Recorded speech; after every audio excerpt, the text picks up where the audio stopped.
Lions club of Kammarpally ఆధ్వర్యంలో కమ్మర్పల్లి మండల స్థాయి వ్యాసరచన పోటీలు నిర్వహించడం జరుగుతుంది. అంశం ఏంటంటే నేటి ఆధునిక యుగంలో మానవ సంబంధాలపై సైన్స్ అండ్ టెక్నాలజీ పాత్ర ప్రభావం ఏ విధంగా ఉందనే అంశం మీద చౌట్పల్లి జెడ్పీహెచ్ఎస్ ప్రాంగణంలో నిర్వహిస్తున్నాము. సో ఈ పోటీలలో 9 స్కూళ్ళు ప్రభుత్వ మరియు ప్రైవేటు ఉన్నత పాఠశాలలు పాల్గొనడం జరిగింది. అందులో నుంచి దాదాపు సుమారు 30 మంది విద్యార్థులు పార్టిసిపేట్ అవ్వడం జరిగింది.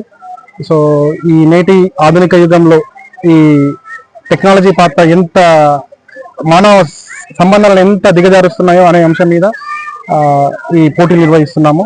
మున్ముందు లయన్స్ క్లబ్ నుంచి ఈ విద్యార్థుల్లో సృజనాత్మకతను వెలిచేయడానికి మరిన్ని విధాలు కూడా మా లయన్స్ క్లబ్ నుంచి మేము తోడ్పాటు అందిస్తామని ఈ విధంగా తెలియజేసుకుంటున్నాము. Thank you.